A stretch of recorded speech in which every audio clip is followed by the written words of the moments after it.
कि सोचा कि यार पीपल फार्म नाम से शुरू करूंगा। जैसे भाई आप देखोगे दिल्ली जाओ ना, पीपल का पेड़ जो है ऐसे पुरानी इमारतों पे निकल आता है, कोई लगाता नहीं है उसको। उन दरारों में नई घास फूस और फूल निकल आते हैं। तो हमें भी यही था, हम पुरानी विचारधारा को क्रैक करेंगे और नई सोच की जगह बनाएंगे।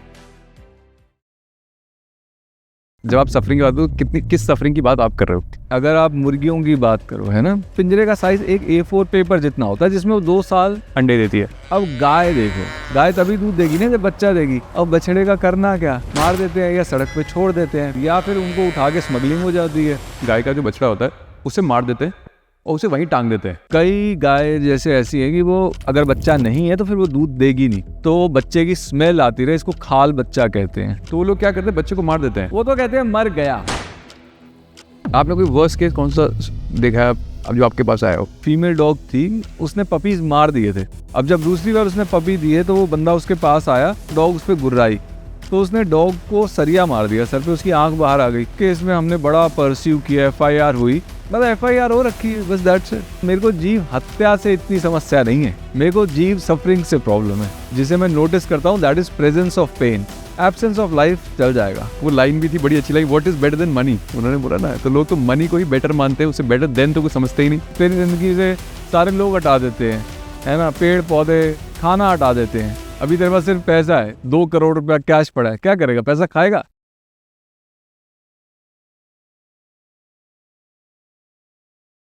और first of all thank you for being part of impact stories. और पता नहीं आपको नाम अच्छा लगेगा, इम्पैक्ट स्टोरीज का मतलब ही है कि थोड़ा सा जो इम्पैक्ट क्रिएट हो रहा है, लोग कर रहे हैं, उनको हम ढूंढ ढूंढ के उनके पास जाके उनसे बातचीत करने शौकीन लगते हैं। थैंक यू, मुझे आप आए यहाँ। और मुझे ये भी लगता है कि आपकी जर्नी है ना, वो बड़ी इंटरेस्टिंग भी है। मतलब एक अच्छी खासी जॉब करते हुए भी आपने सोचा यार चलो मैं कुछ और करके देखता हूँ। ऐसा क्यों, ऐसा थॉट प्रोसेस? पैसा तो बढ़िया बन रहा होगा उस समय। सी बिकॉज मैं जो मैं चाहता था ना, मैंने वो अचीव कर लिया था, विच वॉज लाइक कि मेरा लाइफस्टाइल अपना चलता रहे, लेकिन उसके लिए मुझे दिन के 8 घंटे बेचने ना पड़े। अच्छा, तो वो 2010 में अचीव हो गया। 6 महीने लाइफ अच्छी थी, मैं शिवानी हम काफ़ी घूमते फिरते थे, सारा दिन Xbox खेलना, घूमना, कुछ भी करना, जो मन में आए वो आप कर सकते हो। लेकिन उसके बाद मुझे लगा बस यही, अब क्या, और मैं खुश नहीं था। तो मैं भारत आया अपनी खुशी खोजते हुए, अपने स्वार्थ के लिए। यूएस में थे उस समय? हाँ, यूएस में था, मेरी अपनी हम कंपनी चला रहे थे। 2004-2003 के एंड में मैंने शुरू करी थी। हाँ, it was a tech startup जो 2010 तक ऐसे पॉइंट पे था जहाँ पे मैं एग्जिट कर सकता था। तो फिर मैंने कहा कि यार सारे जो अंग्रेज हैं ये भारत जाते हैं खुद को खोजने, तो हम भी चलते हैं। तो क्या पर्पस मिला फिर आपको? What is the bigger purpose in life? यार मुझे मिला जैसे इंडिया में आया ना, तो 18 महीने तो मैं भटकता रहा, कभी कुछ किया, कभी कुछ किया, कभी कुछ किया। उसके बाद मुझे एक लेडी मिली, लॉरेन, जो 40-50-60 डॉग्स की ऐसे मदद कर रही थी। तो उसको देख के मुझे लगा कि हैप्पीनेस वगैरह छोड़ो, हैप्पीनेस एग्जिस्ट ही नहीं करती, पर्पस ही है जिसके लिए आप जी सकते हो। हाँ, क्योंकि वो बिल्कुल निस्वार्थ काम कर रही थी। उसके पास ना पैसा था, वो ओल्ड भी थी, बीमार भी रहती थी, वो झूठन इकट्ठा करती थी, वो रेस्टोरेंट से और कुत्तों को खिलाती थी साफ करके। और मुझे लगा मेरे पास सब कुछ है, मैं अभी भी अपनी खुशी खोज रहा हूँ। तो वहाँ पे फुल सर्कल हो गया। मम्मी ने भी बचपन में वैल्यूज़ दी थी। My mom's from a freedom fighter family. तो वो कहती थी भाई बाबा नानक के रास्ते पे चलो, बुद्ध के रास्ते पे चलो, विवेकानंद, जो उस समय बोरिंग लगता था। पर वो जो मम्मी की बात थी और लॉरेन का जो करते हुए देखना, that connected and put me on the path of purpose. ऐसा हुआ।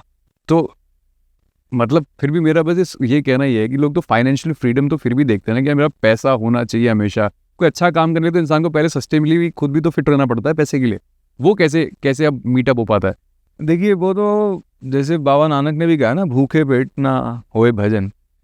वो तो है, आपकी बेसिक नीड्स कवर होनी चाहिए मोस्टली। लेकिन आप देखेंगे बड़े सारे लोग, खासकर जो ये आपका पॉडकास्ट देख रहे होंगे, उनकी नीड्स काफ़ियों की पूरी होती है। नीड्स फाइनाइट होती हैं, लिमिटेड होती हैं। डिज़ायर जो है वो अनलिमिटेड होते हैं। तो भाई अगर आप डिज़ायर भरना शुरू कर दो, वो तो आपका कभी भरेगा ही नहीं। वो तो कुआं है जिसका कोई तल नहीं है ना, कि आज ये गाड़ी, अरे 2 गाड़ी, बड़ी गाड़ी, घर, बंगला, आइलैंड खरीद, तो मेरी जो नीड्स पूरी हो गई। तो और मेरा लाइफस्टाइल ऐसा था कि भाई मेरी नीड्स पूरी अब होती रह सकती हैं। जो कंपनी मैंने एग्जिट करी उसमें थोड़ी बहुत कंसल्टेंसी करता हूँ मैं, मतलब पीपल फार्म से मैं सैलरी नहीं लेता, तो मेरा अपना पर्सनल काम चला है, लेकिन मेरे पास अपना समय पूरा है, तो वो लग्जरी है मेरे पास। और उस ये आप बोल रहे कुछ? हाँ, वो लग्जरी है मेरे पास, और उस वो जो आज़ादी मिली मुझे, उस आज़ादी का मैंने ये उपयोग किया। And how people farm started, क्या क्यों नाम रखा, क्यों सोचा कि यार पीपल फार्म नाम से शुरू करूंगा? ओके, तो मैं थोड़ा आपको ना वो टाइम लाइन वाइज बताता हूँ। जैसे थोड़ा और पीछे आता तो हम जैसे 2010 की बात है, जब मैं डिससेटिस्फाइड हुआ यूएस में। 2010 के एंड तक इंडिया आ गया, 18 महीने भटक के 2012 अगस्त में मिली लॉरेन। तो मैंने कहा हाँ, नॉट हैप्पीनेस, पर्पस। और मैंने उसको कहा कि भाई देखो, मैं यूएस जाता हूँ, अपनी लाइफ थोड़ी रैप अप करता हूँ और मैं तुम्हारे साथ काम करूँगा। तो उसको लगा कि हाँ यार, मतलब बहुत बता दूंगे। हाँ बिल्कुल। 2013 फरवरी में मैं आया वापस, लॉरेन के साथ काम करना शुरू किया। शिवानी आई, शिवानी बिजनेस देख रही थी, और हमारी फ्रेंड थी जो, वो साथ आई। तो हमने ऑरोविल में लॉरेन के साथ काम करना शुरू किया। अब काम कठिन था, अच्छा भी लग रहा था, मतलब अच्छा लग रहा था दिमाग में कि हम कुछ अच्छा कर रहे हैं, पर काम इन इट सेल्फ तो भाई आप डॉग की लैट्रिन उठा रहे हो, सफाई कर रहे हो, क्रूएल्टी देख रहे हो, ऐसा काम था। पर उसके कुछ समय बाद लगने लगा कि यार, इज दिस इट? 40, 50, 60 कुत्तों की आप मदद कर रहे हो, इसमें आप पूरा समय निकाल दोगे, और अब आप जब सफरिंग देखते हो ना, तो आपको हर जगह सफरिंग दिखनी शुरू होती है, तो आपको लगता है सफरिंग इतनी बड़ी, हम इतना सा कर रहे हैं। तो मैंने कहा कि यार हम ऐसा करते हैं कि ना, हम स्टरलाइजेशन, डॉग्स की स्टरलाइजेशन यानी कि नसबंदी, ताकि बच्चे पैदा ना हो, ना बेचारे पैदा होंगे ना तड़पेंगे, हम ऐसा प्रोग्राम शुरू करते हैं। वो मैं ऑरोविल में नहीं कर सकता था, एक तो लैंग्वेज बैरियर था, मुझे होता है हर काम हो वॉर फुटिंग पे, हर चीज़ मुझे चाहिए येस्टरडे। तो मैं कहा कि दिल्ली चलते हैं, दिल्ली में भाई रिसोर्सेज, दिल्ली में मैं पला बड़ा हूँ, दिल्ली में स्टार्ट करते हैं प्रोग्राम। दिल्ली में हमने जाके ABC प्रोग्राम शुरू किया, एनिमल बर्थ कंट्रोल कह लो या अ बिट ऑफ कंपैशन। तो अब हम डॉग्स की नसबंदी करना शुरू किया, ये भी अच्छा चल रहा था। हम हर महीने कुछ नसबंदी करते थे, भाई पता है कि एवरी डॉग यू स्टरलाइज 100 बच्चे तो मरने से बच गए। पर फिर लगा यार, सिर्फ डॉग्स, और फिर कितनों को कर लोगे? तो यार ये लगा कि ओके भाई, अगर हमारे को लास्टिंग चेंज लाना है ना दुनिया में, तो ये एक एक एक एक एक एक करके आप बहुत कुछ नहीं कर सकते। मैं उसको मिनिमाइज नहीं कर रहा, बट मैं अपनी लाइफ ही अगर सफरिंग के अगेंस्ट डेडिकेट कर चुका हूँ, तो मेरे को उससे मैक्सिमम वो चाहिए ना, रिटर्न। जैसे आप बिजनेस करते हो, तो आप वो वाला करोगे ना जिसमें मैक्सिमम आप कमाओ। तो सफरिंग का भी यही था, मैक्सिमम किसमें कम हो। तो फिर ये लगी दो चीज़ें कि भाई, एक तो लोगों की सोच बदलनी होगी। पशुओं को लोग ऑब्जेक्ट्स की तरह देखते हैं, वो बदलने होगा। जैसे कुत्ता भी लोग खरीद के लाते हैं, तो उनको होता है कि भाई अच्छा लगे, मतलब मेरा मैंने कुत्ता पकड़ा तो मैं फैंसी ब्रीड ओरिएंटेड होता है, ऑब्जेक्ट की तरह देखते हैं ना, चाहे आप खा रहे हो पशु को या ऐसे ला रहे हो। सेकंड ये कि भाई, आपका एफर्ट जितना मर्जी बड़ा हो जाए, it's a labour of love. ये मैकडॉनल्ड्स नहीं है ना कि आपने फ्रेंचाइजी खोल दी है। जो ये काम करेगा एकदम दिल से करने वाला चाहिए।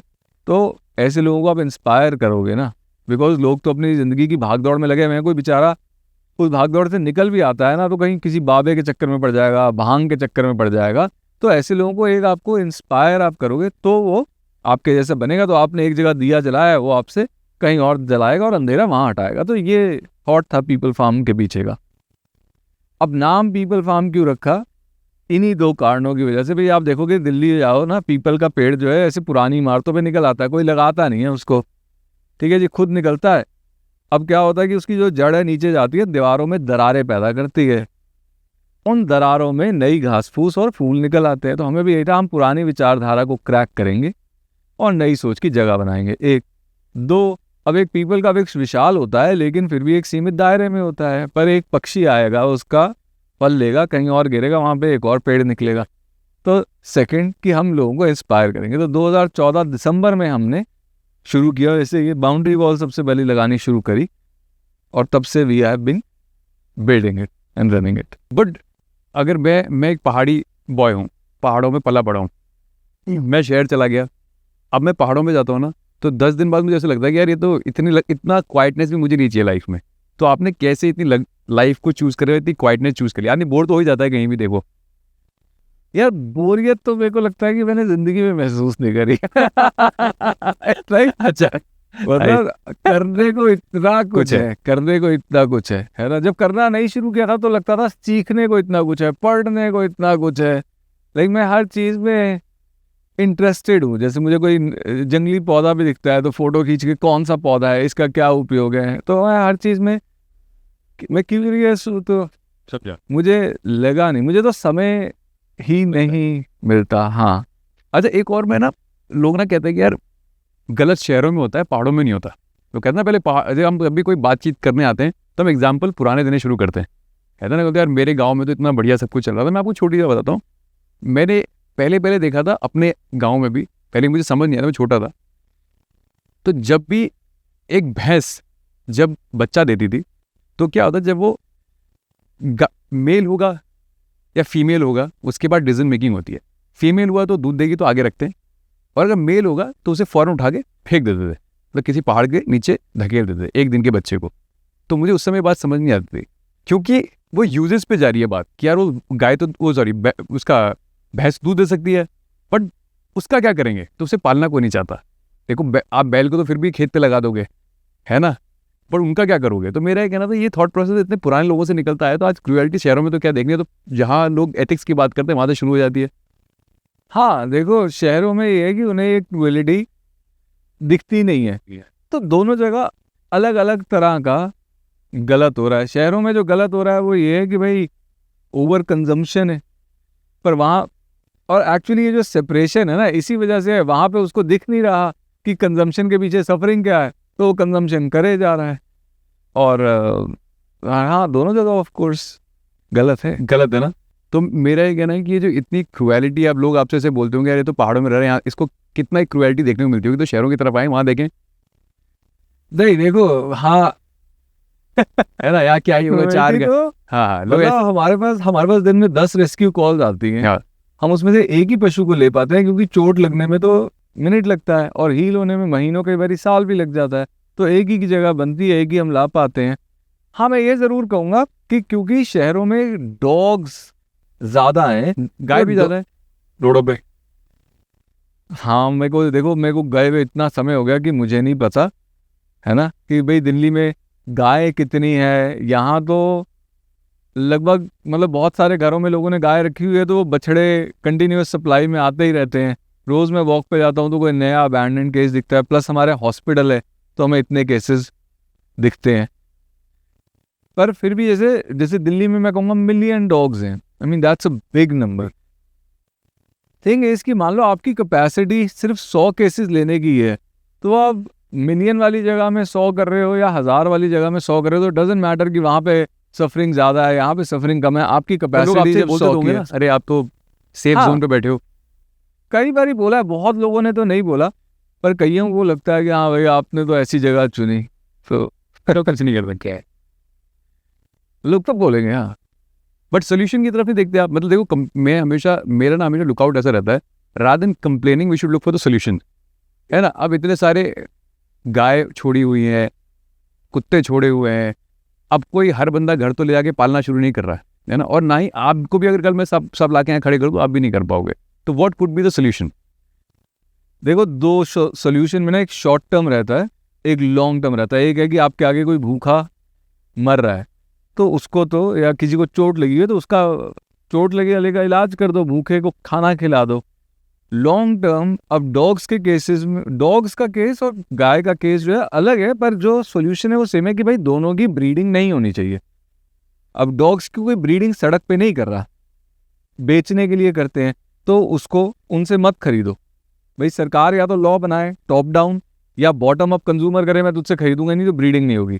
जो गली में कुत्ता है उसके लिए स्टरलाइजेशन प्रोग्राम हो, उसके लिए अगेन लोग नॉन प्रॉफिट से आगे आएंगी तो ही होगा। गाय के केस में गाय की ब्रीडिंग क्यों हो रही है? दूध के लिए। तो जब डिमांड उसकी कम होगी, व्हेन पीपल अंडरस्टैंड कि मेरी कंजम्पशन के पीछे ये सफरिंग है, डिमांड कम होगी, ब्रीडिंग कम होगी, ऐसा है। पर आप सोचो कि ये जीरो हो जाए, मुझे नहीं लगता, वो प्रैक्टिकल नहीं है।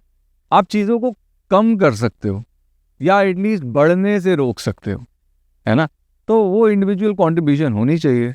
अच्छा अभी देखो, हर चीज़, हर देश एक सरकार से चलता है। यहाँ जैसे आपकी सरकार चलती है, ऊपर हमारे ऊपर सरकार बैठी है जिसका कंट्रोल चलता है। अब आज की सरकार बीजेपी सरकार है ना, वो कहती है कि बीफ हमारी गाय हमारी माता है, बीफ ये सब चीज़ें नहीं खानी चाहिए, हम इसके साथ खड़े हैं। बट रिसेंटली एक रिपोर्ट आई थी, इलेक्टोरल बॉन्ड की शायद रिपोर्ट आई थी, उसमें था कि 5 करोड़ रुपए शिवसेना को दिए गए, 2.5 करोड़ बीजेपी को दिए गए उन कंपनी ने जो बीफ ये सब प्रोड्यूस करती है, जो नॉनवेज प्रोड्यूस करती है।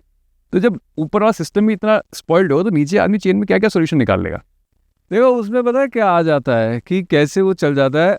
अब वो जो बीफ जिस एक्सपोर्ट की बात हो रही है ना, वो भैंस का मांस बाइस का मास है, बिल्कुल, क्या ठीक वो भी है। जानवर ही है, हाँ, बिल्कुल। लेकिन लोगों की जो धार्मिक आस्था है वो तो गाय गाय के- के साथ जुड़ी हुई है। मैं तो जानवर को जानवर की तरह देख रहा हूँ। हाँ, आप ना, हाँ। आप देख रहे हो, मैं देख रहा हूँ, हाँ। मैं लोगों की बात कर रहा हूँ। अच्छा, सरकार लोग बनाते हैं, लोगों की धार्मिक आस्था गाय के साथ जुड़ी है, भैंस से उनका इतना कोई लेना देना नहीं है, ठीक है। तो गाय का, और गाय का भी ऐसे, गाय का स्लॉटर भारत के ही 7 स्टेट्स में अलाउड है, होता है।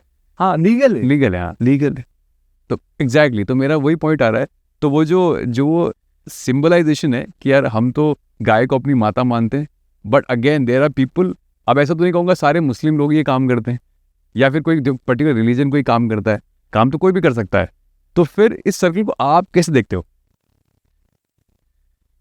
थोड़ा सा आप दोबारा पूछोगे मैं- क्वेश्चन, मेरा- मतलब कैसे देखता हूँ, कैसे देखते हो specific? मतलब कि आपको ऐसा लगता है कि जब आप देश में देखते हो कि लोग कहते हैं गाय गाय गाय हमारी माता है, बट ऐसे लोग कुछ लोग उसे बिजनेस के तरीके से भी देखते हैं कि पैसा बनाने की मशीन भी देखते हैं। ऑफ कोर्स, ओके, अब मैं समझा। देखो, एक तो मैं सरकार की ओर नहीं ताकता किसी भी समाधान के लिए, ठीक है। मैं टॉप डाउन अप्रोच चुनी ही नहीं ना, मैंने चुनी ग्रास रूट्स अप्रोच कि लोगों को जगाना है। एक दूसरा, जिसका धंधा आपकी बात सुन के चौपट हो रहा है वो नहीं बदलेगा, वैसे भी लोग बदले। वैसे तो हमारी बात सुन के कई बच्चे हैं जिन्होंने कहा है हम पिताजी की डेयरी नहीं चलाएंगे, लेकिन चांस उसका कम रहता है जहां पे आपका एक आर्थिक इंटरेस्ट जुड़ा हुआ है। हम बात करते हैं कंज्यूमर से, और कंज्यूमर को भी हम, ऐसा नहीं है कि हम कोई उस पर अपना विश्वास थोप रहे हैं, हम बात करते हैं कि भाई देखो तुम्हारा विश्वास है कि सफरिंग नहीं करनी, वो कहता है हाँ, तो हम उसे बताते हैं कि देखो जब तुम मांस खाते हो या दूध पीते हो उसके पीछे की ये सफरिंग है, अब उसके आगे उसकी चॉइस है। तो हमने तो जो बीड़ा उठाया ना वो ये है कि भाई ऐसे भी लोग, बहुत सारे लोग हैं, उन्हें देखो फर्क नहीं पड़ता, गाय मर रही है, भैंस मर रही है, सांप मर रहा है, मर रहे हैं। तो बहुत से लोग हैं जिन्हें फर्क पड़ता है, लेकिन वो सोए हुए हैं। हमने चुना है उन सोए हुए को जगाना। तो एक तो ये होगा कि इसकी वजह से कंजम्पशन कम होगी, दूसरा जब बड़े सारे ऐसे लोग होंगे तो वो अलग अलग पोजीशंस ऑफ पावर में होंगे, इसमें से आईएएस भी आएंगे, इन्हीं लोगों में से पॉलिटिशियन भी आएंगे, तो कल को सिस्टम बदल सकता है। फ्यूचरिस्टिक अप्रोच है आपका। हाँ, और ये मेरे लाइफ टाइम में नहीं होगा, है ना। देखो एक बड़ी सिंपल सी बात है, I am standing on shoulder of giants. अब मान लो कोई और देश उठा लो, मैं क्या नाम तो नहीं लेता किसी देश का, पर बड़े सारे देश है जहाँ पे आप वीगनिज्म की बात भी नहीं कर सकते, भाई कट्टरवादी ताकतों के नीचे है वो देश, है ना। आप वीगनिज्म की बात करो, आप क्या गर्दन ही काट देंगे, है ना। हमारे देश में मेरे पास इतनी बोलने की आज़ादी है, तो यहाँ तक हमें कोई लाया ना, किसी ने कोई इस आज़ादी तक लाया, मैं उनके कंधे पे खड़े होकर थोड़ा सा आगे ले जाऊंगा, कल को जो हम बात कर रहे हैं उसके आगे कोई बिल्ड करेगा। That is all I can do. जब आप अभी बात करते करते बोल रहे थे यार कि लोग उस सफरिंग को नहीं देखते हैं, तो व्हाट, जब आप सफरिंग की बात करो, किस सफरिंग की बात आप कर रहे हो और क्या क्या आता है उस सफरिंग में? भाई अगर आप मुर्गियों की बात करो, है ना, हम अंडे से शुरू कर देते हैं। लोगों को लगता है क्योंकि वेजिटेरियन लोग भी अंडा खा लेते हैं, उनको लगता है अंडे में क्या है। अब अंडे के लिए एक मुर्गी जो है 2 साल तक एक पिंजरे में रहती है, और वो पिंजरे का साइज एक A4 पेपर जितना होता है, जिसमें वो 2 साल अंडे देती है। हाँ, और क्योंकि इन्हें हाइब्रिडाइज कर दिया गया है, नेचुरली एक मुर्गी जो है वाइल्ड में, जो जंगली मुर्गी है, वो 12 अंडे देगी महीने का लगभग एक, और ये देती है साल के 300 अंडे। साल के 300 अंडे? 300 अंडे। एंड उनके सिस्टम पे ये हार्ड है कि पेनफुल प्रोसेस है, तो 300 बारी वो इस दर्द से गुजरती है साल के, जो नेचुरली सिर्फ 12 बारी होता। और फिर उसके बाद 2 साल तक एक जगह रहना। कोरोना में लोग मेरे ख्याल से कुछ महीने या, हाँ, और घर है, लोग हैं आसपास, फिर भी देखो पागल हो रहे थे, वो अकेली एक पिंजरे में। उसके बाद उसको स्लॉटर कर दिया जाता है। आप चिकन की बात करो तो जिस तरह आप देखो उनकी ब्रीडिंग करी जाती है, कई तो मतलब वो चिक्स एक दूसरे को पिस जाते हैं, उनकी जिस हिसाब से ट्रांसपोर्टेशन की जाती है, फिर जब तक वो मरते नहीं दुकान पे, वो पिंजरों में रहते हैं, उनके पास खाना है नहीं है कोई ध्यान नहीं देता। ये क्रूरता है। फिर भी मैं कहूँगा कि भाई मुर्गी का कम से कम 30 दिन में ख़त्म हो जाती है सफरिंग। अब गाय देखो, गाय भाई बंधी हुई है किसी के घर, चलो बंधा हुआ, अभी लोगों को वो लगता है कि क्या है इसमें, क्या पशु को बांधना तो उनको सफरिंग लगता ही नहीं, छोड़ दो। गाय तभी दूध देगी ना जब बच्चा देगी। अब जब बच्चा देती है, जैसे वो बछड़ा दिया, अब बछड़े का करना क्या, तो लोग मार देते हैं या सड़क पे छोड़ देते हैं। फिर जब गाय बूढ़ी हो जाती है, यानी कि 6 साल बाद जब वो दूध देना कम कर दिया, तो गाय भी सड़क पे आती है। अब जब वो सड़क पे आती है, उसकी लाइफ हेल है। हमारे यहाँ तो आते हैं ना, कूड़ा खाएगी, कूड़ा खाएगी, उसका पेट इतना भर जाता है वो खाना नहीं खा पाती, तो वो भूखी मर जाती है क्योंकि उसका पेट कूड़े से भरा हुआ है। किसी के खेत में खाना खाने जाती है तो कोई एसिड डाल देता है, कोई उबलता तेल डाल देता है, लोग पैर काट देते हैं, दरात मार के पेट फाड़ देते हैं। जब सीजन आता है फसल का, तो गाय बैलों को एक जगह बांध देते हैं लोग, और वो वहाँ भूखे मर जाते हैं, ठंड से मर जाते हैं, मतलब गाय के साथ। या फिर उनको उठा के स्मगलिंग हो जाती है। और जिस गाय के स्मगल करके ले जाते हैं, कभी आप देखो इतना चला देते हैं, कई बार तो खुर घिस जाता है, और फिर वो बोरी बांधते हैं चला चला के स्मगल करने के लिए, या ऑयल टैंकर्स में भर देते हैं आलू प्याज की तरह। मतलब कई तो गर्मी से ही आप ऑयल टैंकर, लोहे के ऑयल टैंकर में गाय की स्मगलिंग हो रही है। और उसके बाद स्लॉटर जब गाय का होता है, तो मतलब ये आरियों से होता है, कुंद आरियाँ होती हैं, जंग लगी, धार नहीं है आरियों में, हथौड़ा मार के स्लॉटर करते हैं, एक बार में मरती नहीं गाय उनसे। तो ये रहती है गाय की लाइफ गंदी, डेथ गंदी, और उस पूरी लाइफ में अपने बच्चे से बिछड़ने का वे हो। मैंने एक वीडियो देखा था, वो कितना हद तक सही है। उसमें दिखाते हैं कि जो उनका बछड़ा होता है ना, गाय का जो बछड़ा होता है, उसे मार देते हैं और उसे वहीं टांग देते हैं, जो उसके अंदर डर बना रहे कि वो दूध ज़्यादा दे। नहीं हाँ। कई गाय जैसे ऐसी है कि वो अगर बच्चा नहीं है तो फिर वो दूध देगी नहीं, तो बच्चे की स्मेल आती रहे, इसको खाल बच्चा कहते हैं। तो कई ब्रीड ऑफ गाय के साथ है, या भैंस के साथ होता है। मतलब यहाँ पे मैंने अपने एरिया में तो नहीं देखा, यहाँ तो नर मैंने भी को, नहीं देखा, इसलिए पूछा मैंने। हाँ यहाँ पे नहीं होता, पर होता है। हाँ। होता है। तो वो लोग क्या करते हैं, बच्चे को मार देते हैं। वो तो कहते हैं मर गया, अच्छा। वो कहते हैं मैं मर गया और गाय दूध नहीं दे रही, तो इसलिए हमने ऐसा कर दिया, खाल बच्चा is the name of the practice. मर गया क्या, वो तो मारते ही हैं, क्योंकि फिर बछड़ा दूध पिएगा या उसको कुछ खिलाओगे। और यहाँ पे किसी से पूछ लो, कहते बछड़े बचते नहीं, बछिया बच जाती। अब तो बछिया भी नहीं बचती, क्योंकि बछिया को भी आप कमर्शियली यूज कर पाओ, उसके लिए 3 साल का पीरियड चाहिए ना, तो यानी कि उसको दूध भी देना है, चारा भी देना है, 3 साल कौन देखेगा। तो आज सड़क पे आ जाती हैं बछिया भी। अगर मेरी इच्छा के विरुद्ध कोई काम किया जाए, मान लो मुझे जबरदस्ती हुआ है कि तेरे को, अगर तू 10 रुपये काम करता है बट तुझे 100 रुपये काम करा जाए, है ना, तो मेरे को बड़ा मुश्किल होगा, बहुत ज़्यादा ही मुश्किल होगा। लेट्स से गाय के इसमें आता है, अगर आप किसी गाय से अननेसेसरी दूध निकालोगे, तो मुझे लगता है वो तो एक सिचुएशन ऐसी है कि उसमें ब्लड भी निकलेगा, उसे पस भी निकलता है। मैंने सुना है ऐसी चीज़ें काफ़ी। देखो अननेसेसरी दूध निकालना, आई डोंट थिंक ये एक्यूरेट है। बात है क्या, गाय को अगेन जैसे मुर्गियों को हाइब्रिडाइज कर दिया कि वो अंडे ज़्यादा देना, गाय को भी हाइब्रिडाइज कर दिया गया है ग्रोथ हार्मोन से। वो अलग चीज़ है। मैं ब्रीडिंग की बात कर रहा हूँ। जैसे प्लांट्स को ब्रीड किया जाता है ना, तो कि इस तरह ब्रीड किया जाता है कि हमें बड़ा टमाटर बनाना है, तो इस तरह गाय और भैंस, 2 अलग अलग स्पीसीज है ना, काउ एंड बफलो, इनको ब्रीड इस तरह कर दिया गया है कि ये अपने बच्चे के लिए, अगर इसके गाय 6 लीटर दूध देती थी तो आज 20 देती है, ऐसा है। तो जो लोग कहते हैं ना कि अगर सारा दूध बच्चे को दे देंगे वो मर जाएगा, वो बात करेक्ट है, क्योंकि वो गाय अब 6 नहीं देती, वो 20 देती है, तो सारा तुम दे दोगे बच्चे को तो मर ही जाएगा। समस्या ये आ रही है कि भाई तुम ब्रीड करे जा रहे हो गाय को, क्यों, जब तुम्हारे पास बच्चे का सॉल्यूशन नहीं है ना, जब आपके पास गाय के कोई रिटायरमेंट होम नहीं है, तो तुम क्यों ब्रीड करे जा रहे हो। और अगर है ब्रीड करे तो फिर बता दो लोगों को, ऑनेस्टली बताओ ना कि भाई दूध पीना है तो गाय मरेगी, बछड़ा मरेगा, बी ऑनेस्ट अबाउट इट। यही फाइट आपकी गौरव तनेजा से भी थी शायद।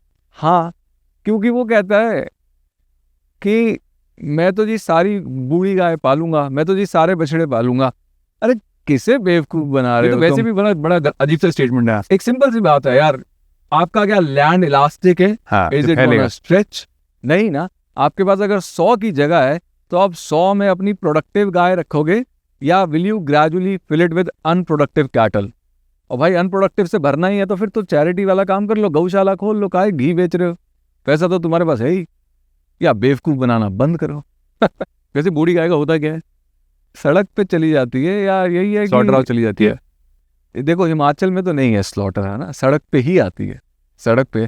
इस समय कांगड़ा डिस्ट्रिक्ट की अगर हम बात करें, 6,000 मिनिमम 6,000 गाय बैल सड़कों पे है, और यहाँ पे जितने गौसदन है सारी की कैपेसिटी मिला के 2,000 नहीं है, तो वो सड़क पे है और वो आती भी रहेंगी, आती रहती है, मरती रहती है। और गौसदन भी सही तरीके से चलते नहीं है, वहां पे भी गाय जाती है तो 6 महीने बाद मर जाती है। और अगर वो ना मरे तो एडमिनिस्ट्रेशन की मुसीबत हो जाएगी कि वो गायों को भेजेंगे कहाँ, है ना। बिकॉज देखो ना, नलका खुला हुआ है, वहां से तो पानी आया जा रहा है, तो आपको कुछ तो करना है ना, उसे कहीं तो ड्रेन करोगे। चलो गाय को तो किसी काम पे भी लगाया जाता है, और गाय को, भैंस को तो किसी काम पे भी लगाया जाता है, दूध देने के काम में लगाते हैं। तो उनके जो मेल काउंटर पार्ट है उनका क्या होता है? अगेन मरते ही हैं वो तो। देखो भैंस की बात करें तो भैंस का तो बच्चा बिक जाता है ना, उसका अच्छा पैसा मिलता है, क्योंकि बीफ चला जाता है, चला एक्सपोर्ट हो तो उनके जाता है। पास तो बेचारे को कोई सोल्यूशन भी नहीं है कि वो कुछ काम करके कुछ तो मतलब इस दुनिया में अपनी पहचान बना पाए, तो पहले ही बीफ के लिए चला जाता है। वो वैसे भी खत्म है। देखो काम की जो बात आप कह रहे हो ना, बैल जैसे पहले क्या है, खेती के काम आता था, हल चलाना ये वो, अब सब खेती मैकेनाइज हो गई है। बिल्कुल। अच्छा, अब कई लोग कहेंगे कि ना भाई नहीं नहीं, फिर भी हम गोबर से और काऊ यूरिन से प्रोडक्ट बना सकते हैं, कुछ कर सकते हैं और खर्चा चला सकते हैं। बट वो इतना एक्सट्रीम है। लेकिन समस्या ये है कि जो धंधा कर रहा है उसको पैसा कमाना है। वो कहता है मुझे ये देगा सिर्फ गोबर और गौमूत्र, ये देगी गोबर गौमूत्र और दूध, तो मैं एक ही जगह तो इसको रखूंगा ना। तो प्रॉब्लम ये है कि लालच है ना, जो जो डेयरी चला रहा है उसको पैसे का लालच, जो कंज्यूमर है उसको स्वाद का। बट मिल्क में भी तो ऐसा होता है कि मिल्क में क्या क्या मिला जाता है वैसे आपके हिसाब से?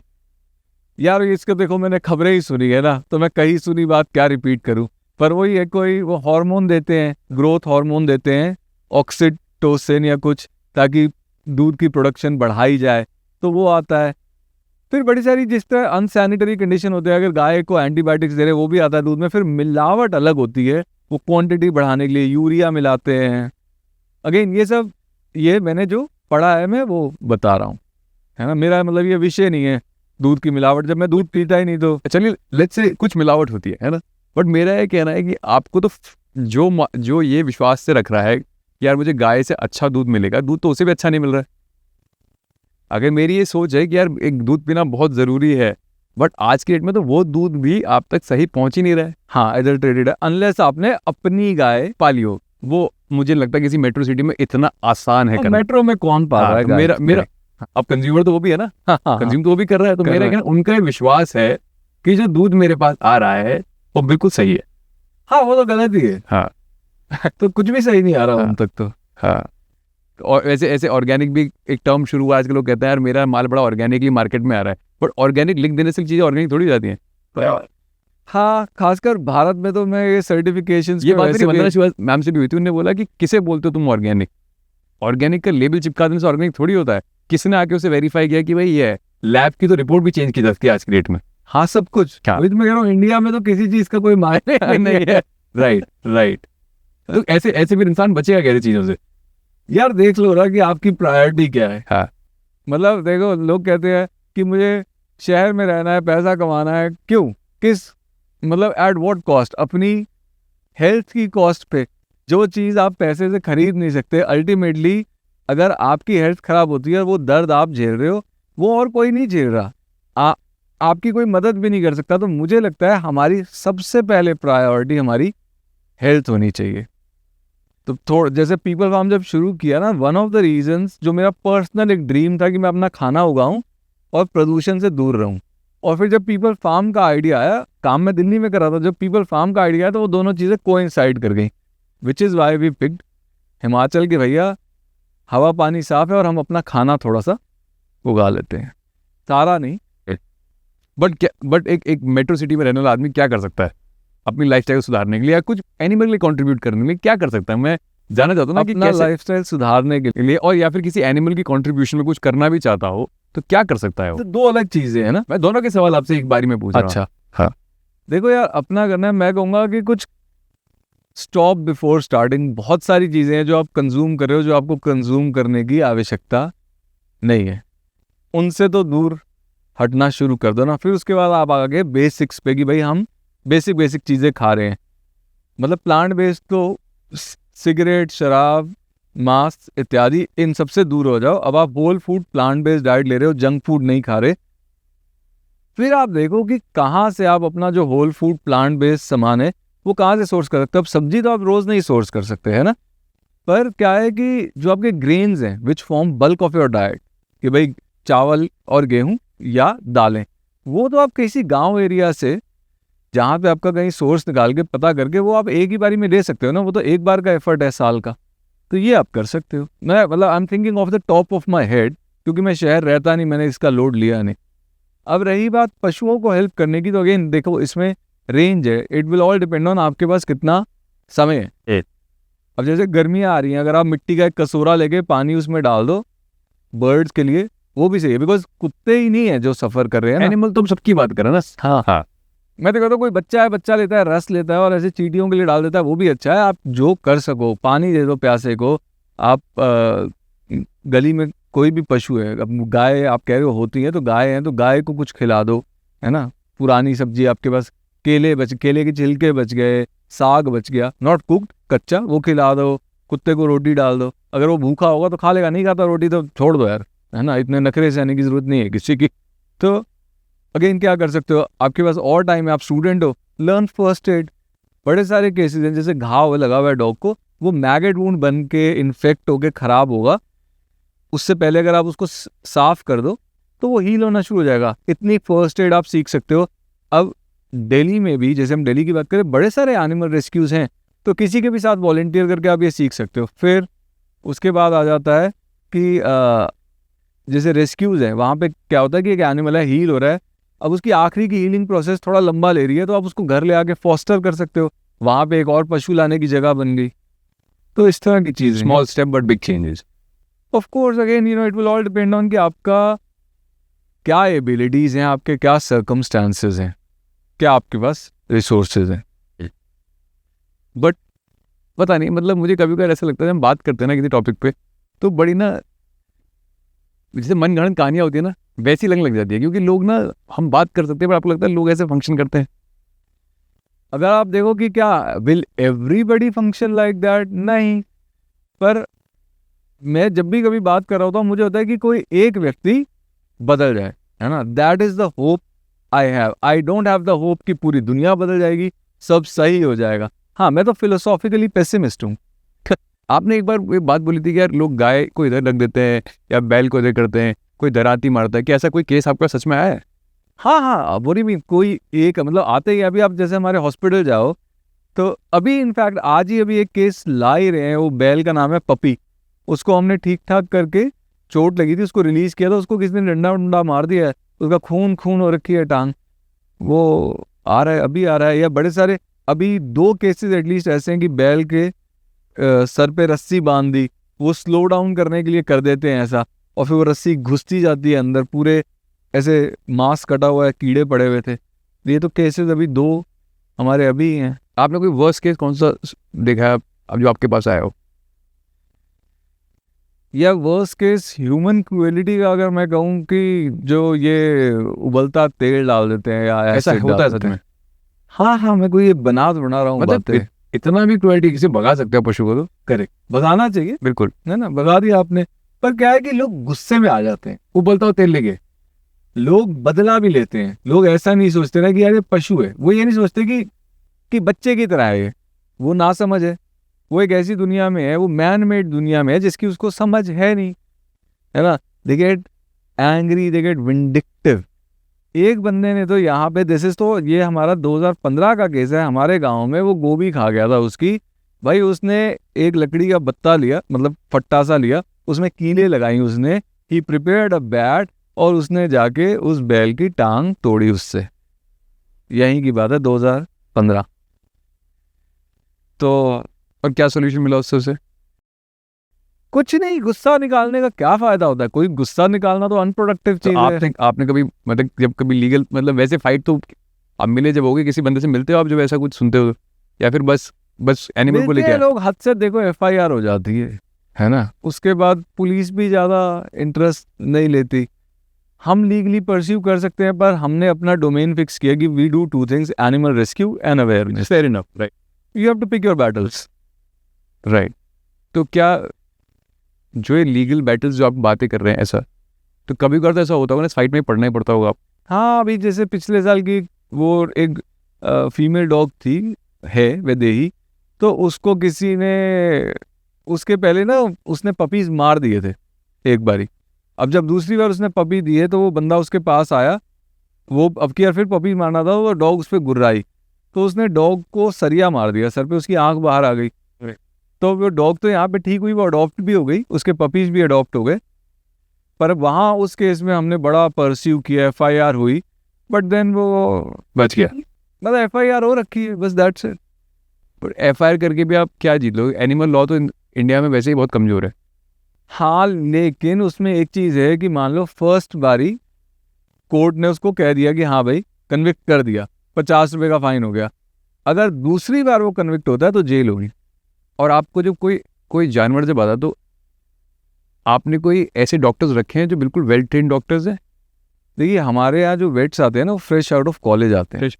पर अब जो हमारे साथ डॉक्टर हैं उनको कुछ साल हो गए यहाँ पे, तो वो उनके पास काफ़ी अनुभव है। And what is the what do you call a bigger picture you see for people farm now? कि मतलब आने वाले वक्त में क्या आप इसे एक्सपेंड करने की सोच रहे हो कहीं? क्योंकि अगर आपका मोटिव है, मैं चाहता हूँ, मैं ये नहीं कह रहा कि आप वॉइसलेस को उठाना चाहते हो, तो उसमें आपने सोचा होगा कि यार मैं इधर वाले एरिया के लिए भी करूँ और लोगों के लिए भी कर सकता हूँ। आई यूज थिंकिंग एक्सपेंडिंग ऑल्सो।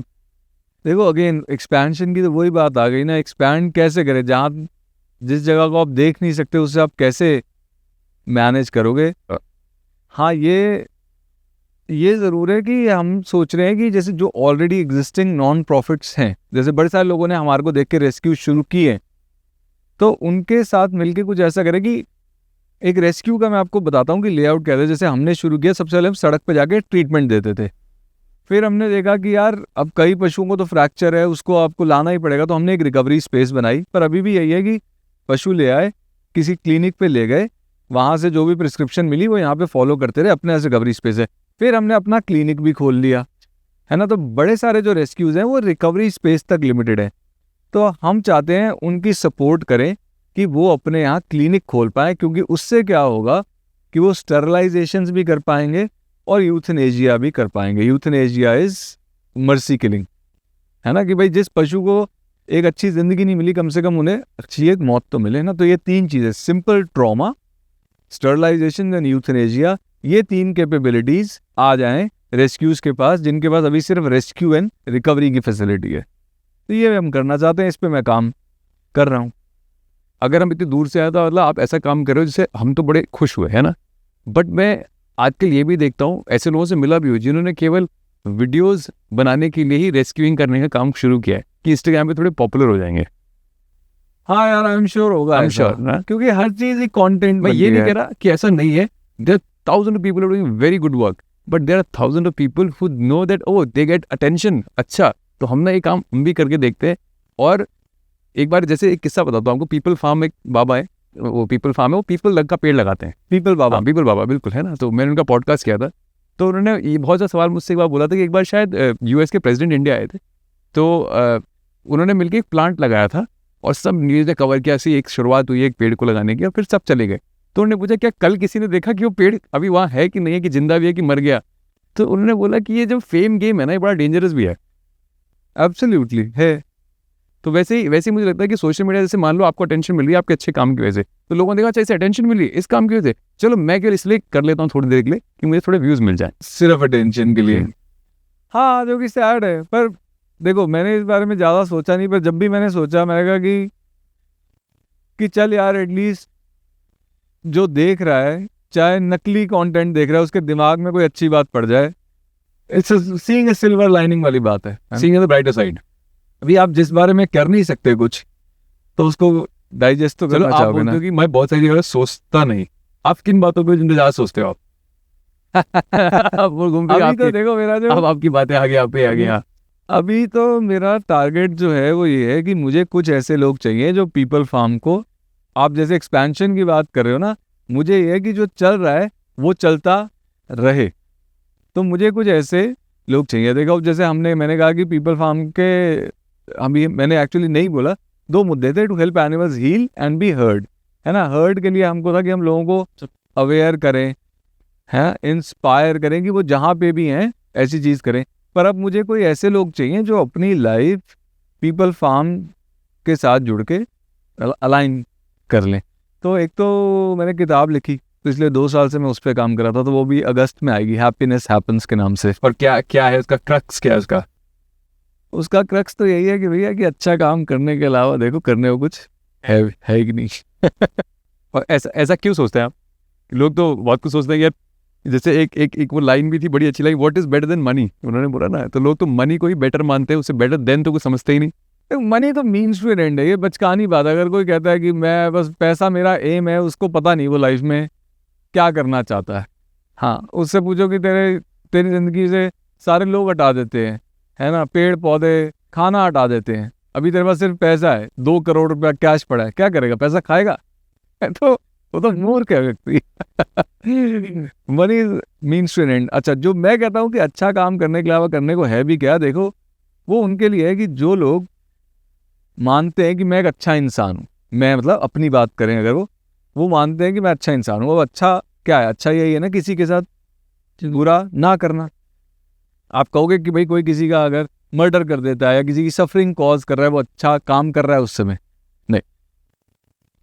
अब जीने के लिए हमें कुछ ना कुछ बुरा करना ही पड़ता है क्या? क्योंकि अगर हम चलते भी हैं तो चींटियां मर रही हैं, हमारा खेत से खाना आ रहा है, केचुए मर रहे हैं, ट्रांसपोर्टेशन होती है। मोस्ट लोग, जैसे आप शहर में रहते हो, तो ट्रांसपोर्टेशन के लिए आपको आयरन माइन करना पड़ता है, कोल माइन होता है, पेट्रोलियम माइन होता है, you know there so much suffering, ecosystems get destroyed, ताकि सिर्फ आप जी सको। मैं कह रहा हूँ, आप बड़े संत वीगन आदमी हो ना, तब भी आपकी वजह से सफरिंग हो रही है। तो भाई अगर आपके जीने की वजह से सफरिंग हो रही है और आप कह रहे हो मैं अच्छा इंसान हूँ, how do they, you know, these two things don't coincide unless आप कहो कि मेरे जीने का उद्देश्य ही ये है कि मैं सफरिंग कम करूं। तो मैं इसलिए कहता हूँ अच्छा करने के अलावा और है भी क्या। अब जैसे बड़ी बारी मैं यहाँ पे थक जाता हूँ कि यार, जैसे आपने कहा ना कि थ्योरी वाली बातें हैं, कितने लोग होंगे, मुझे भी लगता है, मैं कोई छोटा बच्चा थोड़ा हूँ, मुझे भी पता है कि ऐसा जैसे पॉपुलेशन बढ़ रही है, सफरिंग बढ़ ही रही है। पर होप ये है कि कुछ लोग बदल जाएंगे। तो अगर मेरे बिना वो ना बदलते, सफरिंग यहाँ होती, मेरे सुन के वो बदल गए, तो सफरिंग यहाँ पे है। और अगर मैं ये नहीं कर रहा, अगर मैं सफरिंग कम नहीं कर रहा, तो मैं क्या कर रहा हूँ अच्छा काम करने के अलावा? और है भी क्या। एक बहुत आपकी बात को कंटिन्यू करते एक बात बताता हूँ। एक बार मैं किसी बाबा का पॉडकास्ट कर रहा था, तो उन्होंने बोला जी बेटा, जीव हत्या ना बड़ी बुरी चीज़ है ऐसे, और एक मच्छर ने ऐसे मच्छर मार दिया। तो मेरा सवाल, मेरे मन में क्वेश्चन है, तो जीव हत्या किस जीव हत्या की बात कर रहे हो? जीव तो जीव में हत्या तो हो ही गई ना। तो वो जो लेस सफरिंग वाली बात है, मैं अग्री करता हूँ, क्योंकि सफरिंग तो होनी है, उसकी मौत को आप काउंट नहीं करते, और बड़े जानवर की मौत को काउंट करते, फिर मुझे समझना भाई दुनिया में भी थोड़े क्वेश्चन मार्क है। सुना, देखो वो तो जितना जीव छोटा होता जाता है उतना हम परवाह नहीं करते। अच्छा, मैं बता दूं, मेरे को जीव हत्या से इतनी समस्या नहीं है, मेरे को जीव सफरिंग से प्रॉब्लम है। आई वैल्यू, मतलब जिसे मैं नोटिस करता हूँ, that is presence of pain. Absence of life चल जाएगा, तो मुझे होता है कि भाई सफ़र ना करे। तो that's how I think. Make sense. तो हम यूथनाइज करते हैं। हाँ, अब ये चीज़ ह्यूमंस के केस में थोड़ा फर्क हो जाती है कि ह्यूमंस में क्या है कि कुछ अच्छा करने का पोटेंशियल है, तो वहाँ पे हम थोड़ा डिफ्रेंशिएट हो जाते हैं बाकी एनिमल्स से। पर मोस्ट ऑफ द ह्यूमंस का वो जो पोटेंशियल टू डू गुड है ना, वो अनरियलाइज जा रहा है, एक। और दूसरा, जो हमारे टूल्स हैं, जैसे हमारा दिमाग, हमारे हाथ, जो हम अच्छा करने के लिए इस्तेमाल कर सकते थे, वो हम just we are more savage with better tools. तभी तो दुनिया इस हालत में है। What is ethical living for you? Ethical living तो भैया दो अगर मैं बातें करूं इसमें, तो एक, आप अच्छा करने के लिए जियो और जीने के लिए मिनिमम नुकसान पहुंचाओ। वही आपकी किताब कहती है। हाँ। और क्या इंटरेस्टिंग लिखा है आपने अपनी किताब में? थोड़ी बातें पूछ रहे, पूरी किताब तो आदमी पढ़ के ही जाने ना फिर भी। इंटरेस्टिंग क्या लिखा है यार, मतलब इसी चीज को मैंने बट फिर भी आदमी बहुत सोच में डूब जाता है। किताब तो बहुत बड़ा पहलू होता है, तो आदमी जब आपको बहुत सारी चीज़ आपके अंदर चल रही है तो आप सोचता है किताब में लग दूं। देखो एक चीज मैंने ये जरूर लिखी है कि मुझे लगता है कि हम ना लोगों की कहानियां जो पढ़ते हैं ना उससे थोड़ा सा मिसगाइड हो जाते हैं, क्योंकि हमें लगता है वाह उसने ये किया, फिर ये किया, ये किया, ये किया, जबकि एक्चुअली होता क्या है कि उसके साथ ये होता है, ये होता है, बड़ी सारी चीजें हमारे साथ होती हैं, हम वो कर नहीं रहे होते। मोस्ट ऑफ अगर आप अपनी लाइफ उठा के देखो, जो मोस्ट ऑफ द लाइफ में आपके चेंजेस आए देवर हैपनस्टेंसेस। कोई मिला, किसी ने कुछ कहा, वहां लाइफ बदल गई, आपने उसके लिए काम नहीं किया उस चेंज के लिए। अब वो जब it's presented to you as a story neat and clean, फिर ये हुआ 2012, ये 2000, तो आपको लगता है वाह यार, है ना। वेयर एज तो आप अपनी लाइफ में Fortune, luck plays a big part. में एफर्ट को डिस्काउंट नहीं कर रहा, तो बट आप लोग जो है दूसरों की लाइफ्स देख के लक को डिस्काउंट करते हैं। वो वहां पे पहुंचे, they got lucky, they got lucky, है ना। तो आजकल बहुत लोग अपने भी प्रेशर लेते हैं, लोग सुसाइड कर लेते हैं। इस लाइक वो बहुत चीजें किस्मत पे है यार। आपने बच्चे प्लानिंग करने की क्यों नहीं सोची? बड़ा हमारा डिस्कशन छोटा था, बट मुझे अब सवाल पूछ ही लेना चाहिए। आपने कभी ऐसा क्यों नहीं सोचा कि मैं भी बच्चे कर लूँ और थोड़ा सा? देखो ये इसका ना आंसर बदलता रहा है। जब मेरा फर्स्ट जो था, शादी हुई हमारी 2002 में, 2001 में शिवानी मिली, तो शिवानी ने कहा कि भैया डेट तब करेंगे जब शादी करेंगे। मैं कहा ठीक है कर लेंगे शादी, शादी में क्या है ना, है ना। पर शादी मैं तब करूँगा, पहले ये कि हम मेरे को बच्चे नहीं चाहिए। और तब मैं भाई मैं लाइक मैं 21 साल का था जब शिवानी मिली, तो मेरे को यही था कि मेरी आज़ादी में खलल ना पड़े। भाई मुझे कहीं खाना खाने जाना है, मुझे रात का फिल्म शो देखने जाना है, मुझे आज मन है मैं ट्रैवल करना चाहता हूँ, तो मुझे कुछ भी बैगेज नहीं चाहिए। ये मेरा वो था। उसके बाद बच्चे का दोबारा सोचा, उसके बाद तो मैं बिजी था। 2003 में यूएस चले गए, जॉब भी थी, मैं अपना बिजनेस भी बिल्ड कर रहा था। उसके बाद बच्चे का सोचा 2010 में, जब मैं फाइनेंशियली हो गया फ्री, और अब पता नहीं था कि नेक्स्ट क्या चाहिए। एक्चुअली वो जो नेक्स्ट क्या करना है वो इसीलिए नहीं पता था कि बच्चा नहीं था। बच्चा होता तो क्या होता है कि पहले अपनी पढ़ाई, नौकरी, शादी, ठीक है जी, फिर बच्चा पैदा कर लिया, बच्चे की पढ़ाई, है ना, बच्चे का करियर, बच्चे की शादी हो जाए, शादी हो गई, भाई तेरा बच्चा नहीं हुआ, उसी में उम्र निकल जाती है। हमारा बच्चा था नहीं, इसलिए मैं ये था कि व्हाट नेक्स्ट, पिताजी ने कहा कर लो बच्चा। यार ये तो स्कैम है। बट ऐसा आप चेन को रोक नहीं दोगे कभी? कौन सी चेन? चेन मीन्स आप कैसे कहते हो मेरे बच्चे ये काम करेंगे, बोलते ना एक आप आज आपने कुछ अच्छा काम किया था कि फैमिली ने, चलो आप आए इस दुनिया में, फिर आपने अच्छा काम किया, एक लेगेसी बिल्डिंग होती है ना इससे। तो अगर रेस ही रुक जाएगी, आपकी बात नहीं कर रहा मैं, जनरली एक बात, अगर आप तो रुक जाए तो बड़ा इंसान आगे कोई बड़ा क्या कर रहा है? ग्लोबल वार्मिंग हो रही है, पृथ्वी खत्म होने को है, मार्स का सोचना पड़ रहा है, मार्स पे घर बनाना पड़ेगा, पूरा प्लेनेट खा गए तो ना हो यार, अच्छा तो इससे तो जरूर आओगे, थोड़े लोग इंस्पायर हो जाएंगे बात को। तो उस समय तो खैर मैंने उस समय ये सोचा कि भैया नहीं, जब हमें ही नहीं पता हम क्यों जी रहे हैं, बच्चे को ले आओ लाइफ में कि भाई, क्योंकि मुझे पता नहीं था कि मैं क्यों जीऊँ, तो मैंने तुझे पैदा कर लिया। बट आपने अपना पर्पस ढूंढा ना बाद में ना, उस समय तो नहीं था। फिर बाद में लगा कि, या फिर जैसे सिस्टम हो गया, जैसे लोग कहते हैं कि यार ये लेगेसी कोई कैरी ऑन करे, तो लगा कि अडॉप्ट कर सकते हैं। पर फिर मुझे लगा अडॉप्ट क्यों करना, अगर हमें करना ही है, जैसे हमारा ऐसा नहीं है ना कि हमने जैसे सिर्फ एक डॉग अडॉप्ट कर लिया, हमने एक सिस्टम बनाया जिसमें घायल पशु आ रहे हैं, ठीक हो रहे हैं, है ना, यहाँ से कई बार अडॉप्ट भी होते हैं, तो बच्चों के लिए भी कोई ऐसा सिस्टम बनाए। मुझे उसके लिए अभी समय नहीं मिला, और आई वुड वांट कि कोई जुड़ जाए हमारे साथ जिसका बच्चों में इंटरेस्ट हो, और जो भी लीगल प्रोसीजर रहते हैं ऑर्फनेज वगैरह शुरू करने के, वो अगर करना चाहे, स्पीयर हेड करना चाहे, तो I am willing to support, है ना। People farm as a platform, हमारे रिसोर्सेज, और वो स्पीयर हेड करे और शुरू करे ऑर्फनेज। आप वेजिटेरियन हो कि वीगन हो? वीगन। और वीगन और वेजिटेरियन में इतना थिन लाइन है, वो कैसे मीटअप होती है? वेजिटेरियन मतलब वेजिटेरियन। देखो वेजिटेरियन का भी कायदे से क्या मतलब हुआ? वेजिटेरियन का मतलब वही हुआ ना जो वेजिटेबल, देखो टेक्निकली तो वेजिटेरियन भी वही खाएगा जो वेजिटेबल है। दूध वेजिटेबल तो है नहीं, नहीं खाना चाहिए, पर वो खा लेते हैं। तो वीगन शब्द बस वही है जो वेजिटेरियन का असल मतलब है, शाकाहारी। शाक यानी सब्जी, व्हाट ग्रोज, तो वही खाना चाहिए।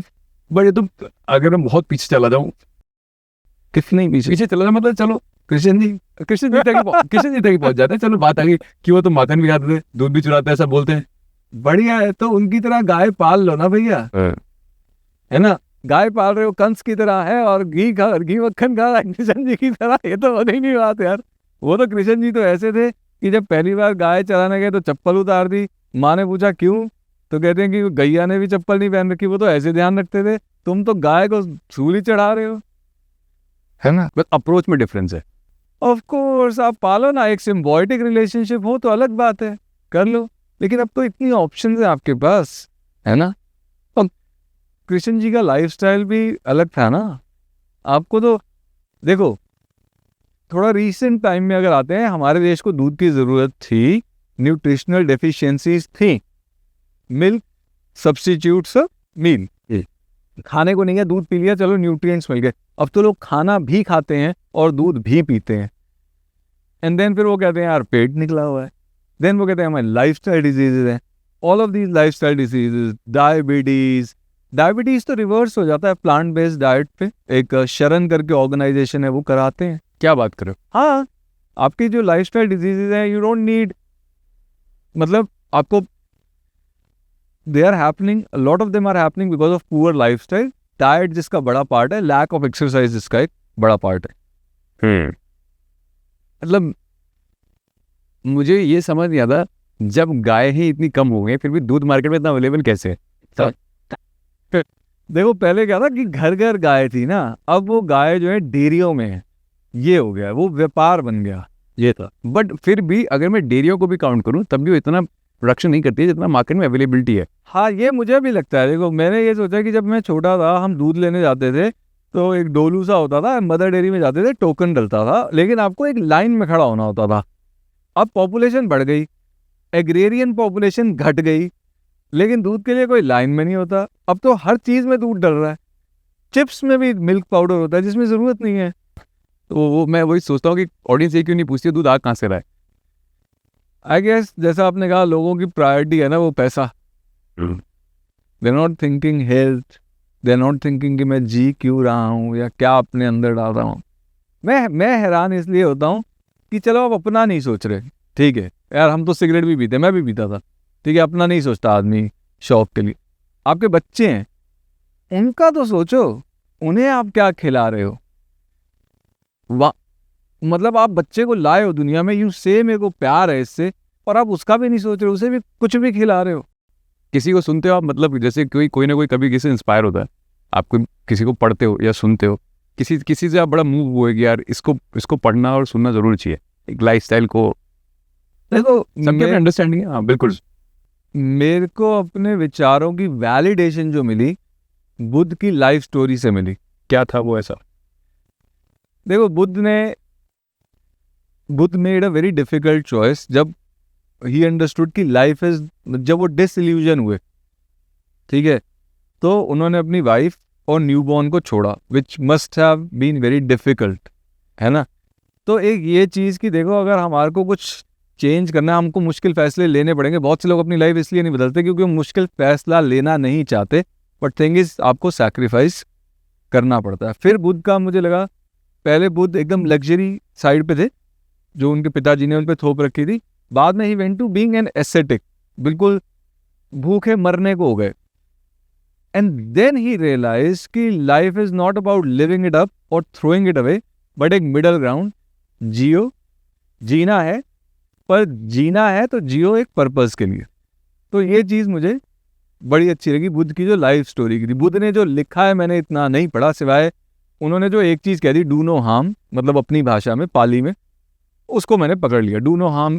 उसके आगे आपको क्या और कोई पॉलिसियाँ तो नहीं चाहिए, उन्होंने लिखी हैं बड़ी सारी, 8 पाथ, ये इतने ट्रूथ, इतने विजडम, डू नो हार्म। फिर एक जर्मन दार्शनिक है, जर्मन फिलोसफर है, आर्थर शोपेनहावर, ओके ना, उससे मेरी विचारधारा बड़ी मैच होती है। Again thing is I later found out he was very influenced by Buddha. उसको भी यही है कि देखो लाइफ सफरिंग है, बेकार है, दिस इज, तो मतलब यहाँ आए हैं तो ये सज़ा काटनी है, एंड आई एब्सोल्युटली अग्री। एक ये भी रीज़न है, मैं बच्चा नहीं पैदा करूँगा, मैं क्यों चाहूँगा पैदा कि उनको सज़ा मिले, तो चलो मैं तो आ गया। फिर उसके बाद जो मुझे एक चीज़ जहाँ पे मैं बहुत ज़्यादा अपनी लाइफ, मतलब ऑफ कोर्स मैं बड़ी चीज़ों में लैक करता हूँ, पर जिसमें मैं सबसे ज़्यादा लैक करता था वो था इमोशनल इंटेलिजेंस। मतलब मैं कहूँगा कि मेरे को एक moderate amount of emotional intelligence आते आते भी 41 का हो गया था मैं।